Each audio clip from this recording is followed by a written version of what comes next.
One to one ஆன்மீக நேயர்களுக்கு அன்பு வணக்கம். நம்ம சேனலில் தொடர்ந்து ஜோதிட விழிப்புணர்வு நிகழ்ச்சிகளை பார்த்துட்டு வரோம். அந்த வகையில் இன்றைக்கி நாம் பார்க்க போகிறது சர்க்கரை நோயை பற்றி பார்க்க போகிறோம். சர்க்கரை நோய் எப்படி வருது அப்படின்னு கேட்டிங்கன்னா, மருத்துவ ரீதியாக பல காரணங்கள் இருக்குது. ஒரு காலத்தில் உணவில் சேர்க்கக்கூடிய சர்க்கரையோட அளவு, அதாவது உணவில் கலந்துருக்கக்கூடிய அரிசி, கோதுமை, இந்த மாதிரி உணவு தானியங்களில் கலந்துருக்கக்கூடிய சர்க்கரை அளவு அதிகமாகிறதுனால வரும். கடும் உழைப்பில் ஈடுபடாதவர்களுக்கு இந்த சர்க்கரை நோய் வரும். இந்த காலங்களையும் கடந்து இன்றைக்கி சிறு வயதில் கூட நிறைய பேருக்கு சர்க்கரை நோய் வந்துருச்சு. இதுக்கு என்ன காரணம் அப்படின்னு சொல்லும்போது, நம்மாழ்வார் ஐயா போன்ற இயற்கை விவசாயிகள்லாம் என்ன சொல்கிறாங்கன்னா, ரசாயன மருந்துகள் அதிகமாக உணவில் கலந்ததுனால, உணவு தானியங்களில் கலந்ததுனால, எல்லா பொருட்களையும் கலந்ததுனால உடலில் இருக்கக்கூடிய இந்த நோய் எதிர்ப்பு சக்தி அப்படிங்கிறது ரொம்ப மறைஞ்சு போயிடுச்சு. அதே போல் உணவு பழக்க வழக்கங்களும் மக்கள் மத்தியில் மாறி போயிடுச்சு. பணி எப்படின்னு சொல்கிறோம் இல்லையா, அவர்கள் செய்யக்கூடிய பணிகள்லேயும் நிறைய மாற்றங்கள் வந்துடுச்சு. அதுக்கு முன்னாடி சூரிய உதயத்துக்கு முன்னாடி வயலுக்கு போகிறது, அதுக்கப்புறம் சூரிய அஸ்தமனங்குள்ள திரும்ப சாப்பிட்டுட்டு படுக்கிறது, இதெல்லாம் பார்த்திங்கன்னா மாறி போயிடுது. இன்னும் நிறைய போனால் இன்றைக்கி சர்வதேச அளவில் உலகமயமாக்கல், தாராளமயமாக்கல்லாம் வந்த பிறகு இன்னொரு நாட்டு வேலையை நம்ம இங்கேருந்து பிபிஓ மூலமாக பண்ணி கொடுக்குறோம். மென்பொருள்லாம் இருக்கும். இதெல்லாம் பார்த்திங்கன்னா அவங்களுடைய உணவு, உடை, பழக்க வழக்கங்கள், தூக்கம் இதெல்லாம் மாறி போனதே முக்கியமான ஒரு காரணம்னு சொன்னால் கூட, நம்ம ஜோதிட ரீதியாக இதுக்கு என்னென்ன காரணம் அப்படிங்கிறத ரொம்ப முக்கியமாக பார்க்க போகிறோம். சில பேர் என்ன சொல்கிறாங்க அப்படின்னு கேட்டிங்கன்னா, இந்த சர்க்கரை நோய் கால்லெல்லாம் புண்ணு பாதிக்கப்படுறதுக்கு என்ன காரணம் அப்படின்னு கேட்டிங்கன்னா, சூரிய திசையில், சூரிய புத்தியில் தான் இந்த மாதிரி வரும். அப்படி இல்லாட்டி பார்த்திங்கன்னா சூரியன் 6, 8, 12 இந்த மாதிரி இடங்களில் மறைஞ்சிருந்தால் தான் வரும் அப்படின்னு சில பேர் சொல்லிகிட்டு இருக்காங்க. ஆனால் சர்க்கரை அப்படின்னு பார்க்கும்போது நீங்கள் குருவும் சுக்கிரனையும் தானே சார் இனிப்புக்கு உதாரணமாக சொல்கிறீங்க, ஏன் இந்த மாதிரி சூரியனை வச்சு சொல்கிறாங்க அப்படின்னு சொல்லிட்டு நம்ம நேயர்களில் சிலர் கேட்டதுனால இந்த விளக்கத்தை நான் தெளிவுபடுத்த விரும்புகிறேன். பொதுவாக இதுதான் உண்மை. அதாவது சர்க்கரை இனிப்பு அப்படின்னு சொல்லும்போது அதுக்கு ஆதிபத்தியம் வகிக்கக்கூடிய கிரகங்கள், அதற்கு காரகத்துவம் பெறக்கூடிய கிரகங்கள் அப்படின்னு பார்த்திங்கன்னா சர்க்கரை அப்படின்னு பார்த்தாலும் குரு தான். அடுத்தது இன்னொன்று இனிப்புக்குரிய கிரகம் சுக்கிரன். சரி, இந்த குருவுக்கும் சுக்கிரனுக்கும் என்ன வேறுபாடு, இனிப்பில் என்ன வேறுபாடு அப்படின்னு பார்க்கும்போது, எல்லா வகையான இனிப்பும் நேரடி இனிப்பு அத்தனையுமே குருவை குறிக்கக்கூடியது தான். ஆனால் சுக்கிரன் அப்படிங்கிறது ஜஸ்ட் இந்த புளிப்பு கலந்த இனிப்பு அப்படின்னு சொல்லுவோம் இல்லையா. உதாரணமாக கரெக்டாக ஸ்வீட்டில் சொல்லுவாங்கன்னா ஜிலேபி சொல்லுவாங்க இல்லையா, அந்த நார்த் இந்தியன் அந்த மாதிரி ஜாங்கிரி மாதிரியே இருக்கும், நான் உடஞ்சி இருக்கும். சாப்பிட்டிங்கன்னா இனிக்கும் புளிப்பும் ரெண்டும் கலந்துருக்கு இல்லையா. இது பார்த்திங்கன்னா சுக்கிரனை சொல்லுவாங்க. அடுத்தது இந்த இனிப்பு வகைகள்லேயே பல விஷயங்கள் இருக்குது. இப்போ நம்ம நேரடியாக நாட்டு சர்க்கரை அப்படின்னு எடுக்கிறோம். அடுத்தது பார்த்திங்கன்னா சர்க்கரை, நாட்டு சர்க்கரை அப்படின்னு எடுக்கிறோம்ல, அந்த சர்க்கரை, அந்த ஒயிட் சுகர் அப்படின்னு சொல்லும்போது அது பார்த்திங்கன்னா அந்த இடத்துல குருவாகவும், நாட்டு சர்க்கரை அப்படின்னு பார்க்கும்போது சுக்கிரனை எடுக்கலாம். அதாவது ரெண்டுத்திலையுமே கிரேட் தான் மாறும், எல்லாமே ஒரே தன்மை தான், ஆனாலும் கொஞ்சம் கொஞ்சம் மாறும். அதே சமயத்தில் சர்க்கரைனா நீங்கள் குருவை எடுத்துக்கலாம். இந்த பனங்கற்கண்டு, பனை வெல்லம் அப்படின்னு வரும்போது அந்த இடத்துல சுக்கிரன் எடுத்துக்கலாம். இப்படிலாம் பல விதங்கள் சொல்லிட்டு வருவாங்க.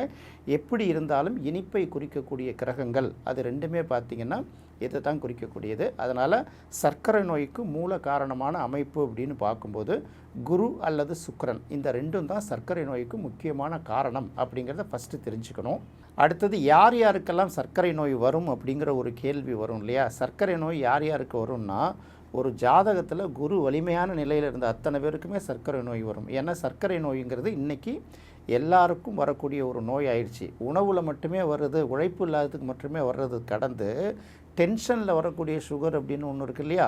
இப்போ நாம் சாலையில் நம்ம சாலை விதிகள் எல்லாம் மீறாமல் கரெக்டாக ஃபாலோ பண்ணி தான் போயிட்டுருப்போம். எதுக்கு வர்றவங்க கண்ணாப்புனான்னு நம்ம மேலே மோதினான்னா நமக்கு அவன் மேலே ஒரு கோபம் வரும்ல, அது வரும்.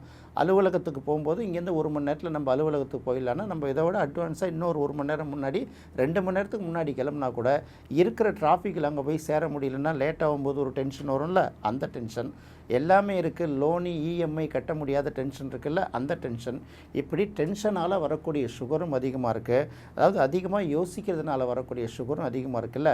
அதாவது இந்த சர்க்கரை நோய் அப்படின்னு சொல்லக்கூடிய இந்த டயாபெட்டிக் அந்த மாதிரி விஷயங்களில் நிறைய மாறுபாடுகள் இருந்தால் கூட அடிப்படை காரணம் அதுக்கு குருவும் சுக்கிரனும் தான். அப்போ யார் யாருக்கெல்லாம் வரும் அப்படின்னு பார்த்தீங்கன்னா, குரு வலிமையாக இருக்கிற அத்தனை பேருக்குமே வருங்கிறத முதல்ல தெரிஞ்சுக்கணும். முதல்ல குரு ஆட்சி உச்சம் பெற்றிருந்தால் கண்டிப்பாக வரும். அதே போல் குரு கேந்திராதிபத்திய தோஷம் உள்ள குருவுக்கு வலிமை குறைவுன்னு சொன்னால் கூட லக்னத்தில் வந்து குரு வலிமையாக இருக்கிறவர்களுக்கும் இந்த தன்மை வரும் அப்படிங்கிறத முதல்ல தெரிஞ்சுக்கணும். அதே போல் சுக்கிரன் வலிமையாக இருந்தாலும், சுக்கிரன் ஆட்சி உச்சம் பெற்றிருந்தாலும் அல்லது திக்பலம் பெற்றிருந்தாலும் இந்த மாதிரியான நோய்கள் எல்லாம் வரும் அப்படிங்கிறது தெரிஞ்சுக்கலாம். இதை வந்து நோய் எப்படின்னு சொல்கிறதா அப்படின்னு ஒரு கேள்வி நிறைய பேருக்கு வரும். இந்த நோய் எப்படிங்கிறது என்ன நம்ம சொல்ல போகிறோம்? நோய் எப்படிங்கிறது பார்த்திங்கன்னா வந்து குணமாயிடுச்சுன்னா நோய், இல்லை வந்து நம்மளை பாதிச்சுட்டு நாம் போய் செஞ்சுட்டோம்னாலும் நோய். இது எப்படின்னா உடலுடைய டிஸ்ஆர்டர் அப்படின்னு பேர். அதாவது இயக்கத்தில் ஏற்படக்கூடிய ஏற்றத்தாழ்வுகள், மாற்றங்கள். அப்போ இன்சுலின் தானே சுரக்குது. இன்சுலின் சுரக்கிறதுல ஏற்படக்கூடிய மாற்றங்கள், ஷார்ட்டேஜ், இதை வச்சு தானே வந்து நம்ம சர்க்கரை நோய் அப்படிங்கிற ஒரு விஷயத்தை சொல்கிறோம். அதனால் வந்து அதையும் அடிப்படையாக வச்சு பார்க்கும்போது இது எதை தான் வச்சு நம்ம சர்க்கரை நோயின்னு சொல்ல வேண்டியது, இதை வந்து நோயின்னு சொல்ல முடியாது. ஏன்னா இப்போ நிறைய அதை சரி பண்ணக்கூடிய மருத்துவ முறைகள்லாம் கூட வந்திருக்கு. ஆல்டர்னேட்டிவ் மெடிசின்ஸ் ஒரு பக்கம் இருந்தால் கூட இன்னும் சில விஷயங்கள்லாம் அந்த சுகர் லெவலை வந்து தொடர்ந்து மெயின்டைன் பண்ணி அது மாறாத அளவுக்கெல்லாம் என்னென்னமோ நிறைய புது புது கருவிகள்லாம் உள்ளார வைக்கிறாங்கல்ல, என்னென்னமோ ஸ்பேஸ் மேக்கர்லாம் வைக்கிற மாதிரி வைக்கிறாங்கல்ல, அந்த மாதிரி கருவிகளும் வந்து வெளிநாடுகளில் புழக்கத்தில் வந்துட்டதுனால பொதுவாகவே சுகர் அப்படின்னு வந்தாலே நம்ம என்ன காரணம் அப்படின்னு எடுத்தோம்னா குரு வலிமையாக இருந்தாலும் சுக்கிரன் வலிமையாக இருந்தாலும் வரும். சரி, சுகர் மட்டும்தான் வருமா அப்படின்னு மட்டும் கூடாது இல்லையா? அடுத்தது நிறைய வந்து தலையில் வந்து முடி கொட்டி போய் வழுக்கையாக இருப்பாங்க. நிறைய பேர் பார்த்தீங்கன்னா வெள்ளை வெள்ளையர்னு நல்லா ஹைட்டாக அழகாக இருப்பாங்க, முடியெல்லாம் கொட்டியிருக்கும், வழுக்கையாக தான் இருக்கும். ஆனால் அந்த வழுக்கை கூட பார்க்குறதுக்கு பளிச்சுன்னு இருக்கும் இல்லையா? அப்போ குரு வலிமை பெற்றாலே இந்த விஷயங்களும் நிறைய பேருக்கு வரும். நல்ல உயரமாக வாட்ட சாட்டமாக அந்த உருவத்தோட மூக்கு நீண்டு இந்த மாதிரி இருந்தால் கூட அதுவும் குருவோட அம்சம் அப்படின்னு சொல்லுவாங்கள்ல. முடி கொட்டுவதற்கும் கிட்டத்தட்ட முடிங்கிறது சனியாக இருந்தாலும் கூட முடி கொட்டி வழுக்கையாக இருந்து உயர் பதவியில் இருக்கிறவங்க நிறைய பேருக்கு இருக்குல்ல, அப்போ அவங்க எவ்வளோ டென்ஷனை மீட் பண்ணியிருப்பாங்க. ஸோ அதுக்கும் குருவை தான் நம்ம எடுத்துக்கிறோம். அதையும் கடந்து பார்க்கும்போது இன்னொரு விஷயத்தை நம்ம எடுக்க வேண்டியதாக இருக்குது. இந்த வாயு சம்மந்தப்பட்ட ஒரு பிரச்சனை அப்படின்னு சொல்கிறோம்ல, பருப்புகள், எல்லா பருப்புகளுமே பார்த்திங்கன்னா உங்களுக்கு குருவை தான் குறிக்கிறது, முக்கால்வாசி பருப்புகள். அப்போ அந்த மாதிரி வரும்போது அதுக்கு என்ன மாதிரி சூழ்நிலை வருதுன்னா, உடம்பில் வந்து கேஸ் ட்ரபிள் அதிகமாக இருக்குது பார்த்திங்களா, வாயுவோட எண்ணிக்கை வந்து அதிகமாக இருக்கும்போது அவங்களுக்கு அந்த குருவோட பாதிப்பும் அதிகமாக இருக்குது அப்படின்னு எடுக்கலாம். அப்போ குருங்கிறது வந்து வெறும் சர்க்கரைக்கு மட்டுமே காரணம் அல்ல, பருப்பு வகைகளுக்கும் இந்த மாதிரி முடி உதிர்தலுக்கும். அதாவது சின்ன வயசுலேயே சில பேருக்கு முடி உதிர்ந்து போயிடும். நிறைய பேர் சொல்லுவாங்க மீனராசிக்காரங்களுக்கு சின்ன வயசுலேயே முடி கொட்டி போச்சுன்னா அவங்க சீக்கிரமாக முன்னுக்கு வந்துடுவாங்க, முடி கொட்டலைன்னா கொஞ்சம் முன்னேற்றம் தாமதமாகும் அப்படின்லாம் என்னுடைய குரு நெல்லை வசந்தன் ஐயா கூட அடிக்கடி சொல்லுவார். அதுக்குன்னு முடி கொட்டுறவங்களாம் முன்னுக்கு வந்துடுவாங்கன்னு நினைக்க வேணாம், அது வந்து ஒரு லேசான ஒரு சிம்டம்ஸ் அப்படிங்கிறத சொல்லுவார். ஸோ அதனால் முடி கொட்டுறதில் ஆரம்பித்து இந்த மாதிரி ஒரு கிரகத்துக்கும் பலவிதமான நோய்கள் இருக்குல்ல, அதில் அடிப்படையாக இனிப்புங்கிற ஒரு விஷயத்தை குறிக்கக்கூடியது குருங்கிறதுனால சர்க்கரை நோய்க்கு முக்கியமான காரணமாக குருவை எடுத்துக்கிறோம். அடுத்தது சுக்கிரனை நீங்கள் எடுத்து பார்த்தீங்கன்னா, சுக்கிரன் அப்படிங்கிறது சிறுநீரை குறிக்கக்கூடிய ஒரு விஷயம் இல்லையா? அப்போ வந்து ஆண் உறுப்பு, பெண் உறுப்பு, அதுலேருந்து வெளியேறக்கூடிய சிறுநீரகங்களுக்கு முக்கியமான காரணம்னு பார்க்கும்போது நம்ம சுக்கிரனை தானே பார்க்குறோம். அப்போ உடம்புல சர்க்கரை நோய் அதிகமாகும் போது அது எங்கே பாதிக்குதுன்னா அதான் டயபெட்டிக், அடிக்கடி சிறுநீர் கழிக்கிறது, அப்புறம் அந்த மாதிரி சிறுநீர் சம்மந்தப்பட்ட உபாதைகள்லாம் வருது இல்லையா? திடீர்னு பார்த்திங்கன்னா அப்படியே சிறுநீர் கண்ட்ரோல் பண்ண முடியாத அளவுக்கு வரும், பட்டுன்னு எழுந்து போயிடுவாங்க. பேருந்து பிரயாணத்தை நிறைய பேர் தடுத்துட்டு ரயில் விஷயங்களில் போகிறது, வேறு வழி இல்லை, போகிற இடத்துல திடீர்னு யூரின் வந்துச்சுன்னா என்ன பண்ணுறதெல்லாம் யோசிக்கிறாங்கல்ல, இதையெல்லாம் பார்த்திங்கன்னா இது வந்து சுக்கிரனோடது.